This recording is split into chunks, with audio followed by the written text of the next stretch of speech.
আসসালামু আলাইকুম। আবারও হাজির হলাম আপনাদের মাঝে নতুন আরেকটি ভিডিও নিয়ে। আপনারা দেখতে পাচ্ছেন আমাদের সামনে একটি ওয়ালটনের মনিটর আছে। অলরেডি সমস্যা আপনারা দেখতে পাচ্ছি, এই হলো ওয়ালটন।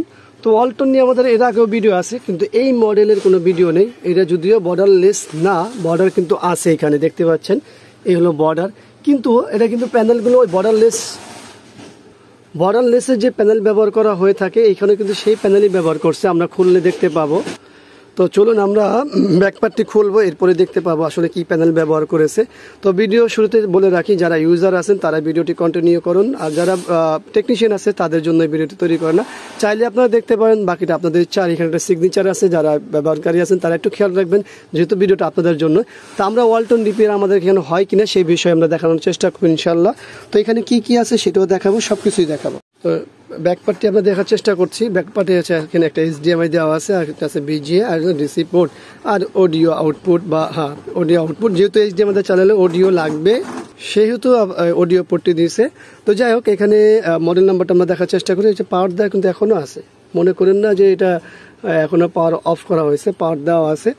এখানে একটা জিনিস ভালো, আগের HDMI বা BGA নিচ দিয়ে থাকতো, লাগাইলে মানে কেবল নষ্ট হতো, স্ট্যান্ড ছাড়া চালাইলে। আর এই মডেলটা কিন্তু স্ট্যান্ড ছাড়াও চালাতে পারবেন আপনারা, যেহেতু এইটা পিছন সাইডে BGA এবং HDMI পোর্ট দেওয়া হয়েছে।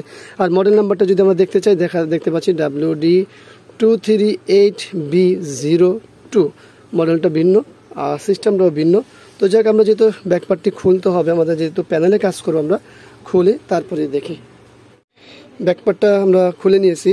তো ব্যাকপার্টে ওই যে সেই পুরোনো জিনিস, ছোট দুটা স্পিকার থাকে, এটা বিল্ট ইন স্পিকার আছে, ওটা আউটপুট যে পোর্টটা দেখিয়েছিলাম এর আগে। তো এখানে প্যানেল সিস্টেম কি সেটা একটু দেখবো। আপনারা দেখতে পাচ্ছেন এখানে যে DC to DC IC আর আমাদের প্রোগ্রামার IC, সরি এটা DC to DC IC না, এটা ভিডিও IC, বলতে ভুল করেছি। DC to DC IC এদিকে কোথাও আছে। আমরা এই যে ড্রাইভার কল দেখতে পাচ্ছি, তার অর্থ এইখানে থাকা আছে সম্ভবত এখানে। তো এটা আমাদের খোলা প্রয়োজন নেই, আমরা জাস্ট সিস্টেমগুলো দেখব। তো এর আগে যে প্যানেলগুলো আমরা দেখছিলাম ওয়ালটনের, এই একই সিস্টেম আর কি, একইভাবে করা হয়েছে।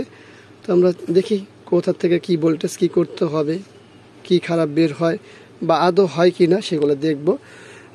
যেহেতু আপনারা ইউজাররা আছেন, আপনারা ব্যবহারকারী আছেন, তাদের তো আসলে জানা দরকার যে ধরনের প্যানেল রিপেয়ার হয় কিনা। কারণ এই প্যানেলগুলোর ওয়ারেন্টি দিয়েই থাকে 1 বছর, মনিটর সম্ভবত 2 বছর বা 3 বছর ওয়ারেন্টি দেয়, সার্ভিস ওয়ারেন্টি, কিন্তু প্যানেল ওয়ারেন্টি দেয় 1 বছর। আসলে 1 বছরে প্যানেলগুলো নষ্ট হয় না, খুব কমই 1 বছরে নষ্ট হয়।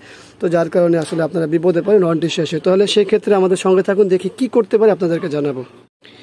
আমরা এখানে দীর্ঘ সময় কাজ করেছি, কাজ করার পরে রেজাল্ট আসে। আমাদের পাওয়ার দেওয়া আছে দেখতে পাচ্ছেন। আমরা একটু খেয়াল করি, দেখি আমাদের যে মূল কাজ সেটা সমাধান হয়েছে কিনা। দেখুন, আমাদের যে ফ্লিকিং হতো, ডাবল ইমেজ হতো, সেটা কিন্তু বন্ধ হয়ে গেছে। আমরা চারপাশে একটু দেখার চেষ্টা করছি যে আর কোনো সমস্যা দেখা যায় কিনা। তো না, এখানে একটা চিকন দাগ ছিল শুরুতে, সেই দাগটা আছে, কিন্তু এটা না বরাবর বললেই চলে, কারণ এত চিকন। তো যাক, ওয়ালটন এখন আমাদের এখানে কাজ হচ্ছে, সেটা হলো বড় বিষয়।